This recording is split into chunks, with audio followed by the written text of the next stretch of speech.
Paul Davis of JFrog, welcome. It's great to talk to you. Thanks for your time today. What are some of the challenges that you're seeing agencies dealing with as they're adopting and building out DevSecOps environments and structures? Welcome, Paul. Thank you, and great to talk with you. One of the key challenges is obviously the executive order that came out a couple of years ago, and that's driving a lot of this need to streamline the processes, have more accountability, more traceability.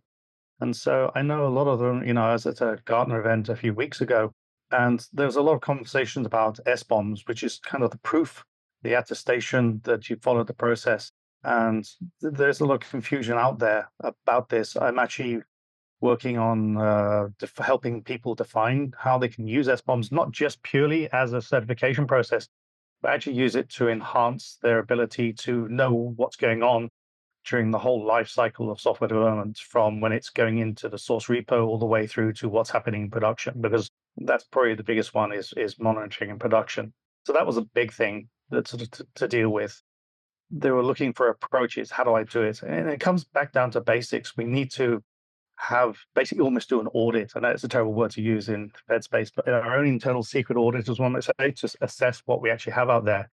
Because a lot of the CISOs and leaders I met from the government space, they were all talking about, I've got all these different teams and they're all doing it individually. How can I bring it back together? How can I start streamlining it? There's a big conversation around that.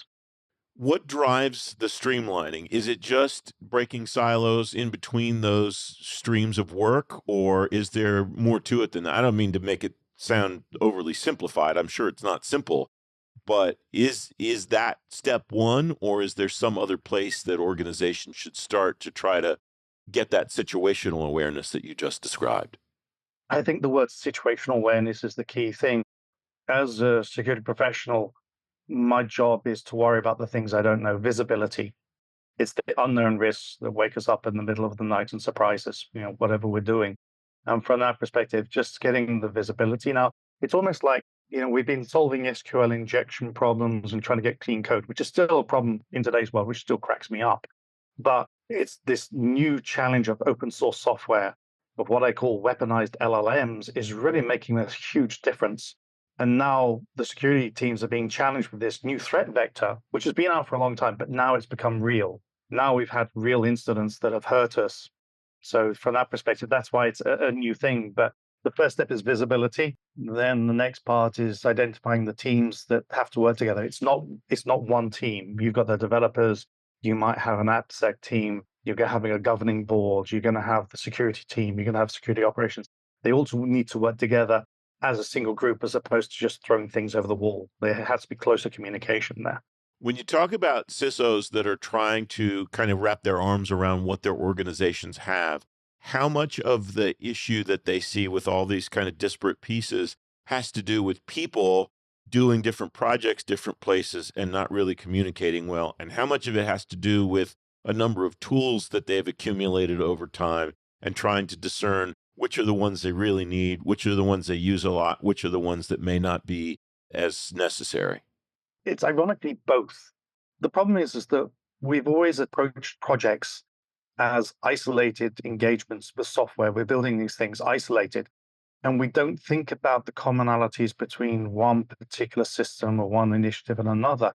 And so we've tended to sort of let go of the reins, and the people now have developed their own culture, their own ways of doing things.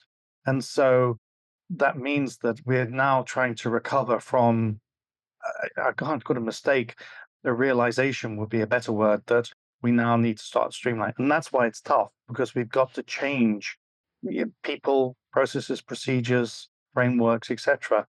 And as one of the CISOs puts it to me recently, is the cost of change. What is the cost of change? How can I justify changing the way? And then how do I get them to change? How do I incentivize them to do it? It's a big challenge. And obviously tools is the thing they use, that they like, they have loyalty to them.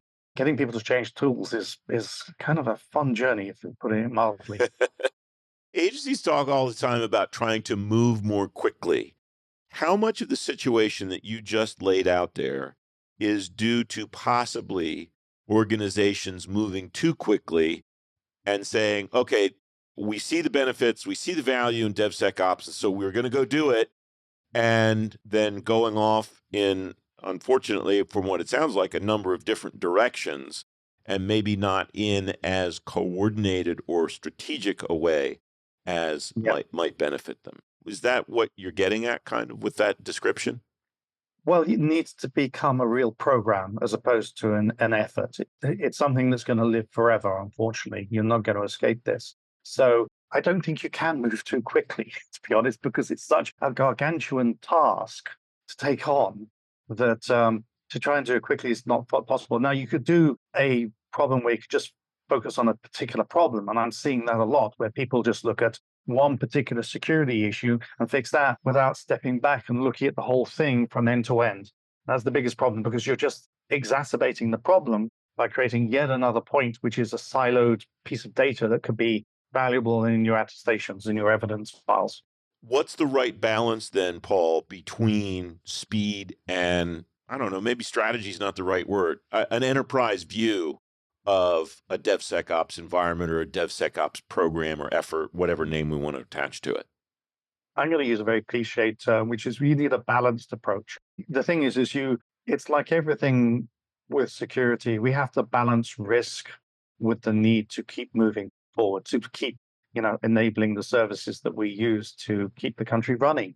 We can't just put everything on hold. So you really need to identify in almost like a phased approach how to start unifying and consolidating things. It's everything from defining the policies, for example, to block malicious packages. That might sound such a simple thing to do, but when you say block a malicious open source package, the ramifications ripples through the whole organization. So if you don't plan it well, your developers are going to be frustrated because all of a sudden they can't do any development work. Your security teams are being pummeled to death because they're getting all these questions. And the whole experience is just going to not achieve change. You really have to get people to think of security as an enabler, not as a blocker. And that's a big change. Quick final thought, Paul. How do you encourage your federal government partners to evaluate their progress to determine whether they're on the right track or whether they need to reposition? I'm going to sound like a consultant. It's the documents. Have you got an architecture view of what's going on? Do you have a RACIC? Now, I know RACIC is the RACI is just a high level thing, but it means you started thinking things through. And then the other thing is traceability. The real challenge is the proof is when you can actually say, if you find a piece of software in production, how quickly can you find out who wrote it? How quickly can you find the contracts or the project that is associated with? And how quickly can you develop a response plan? That's the key thing in the end. Tabletop exercises that include the development team is a great idea.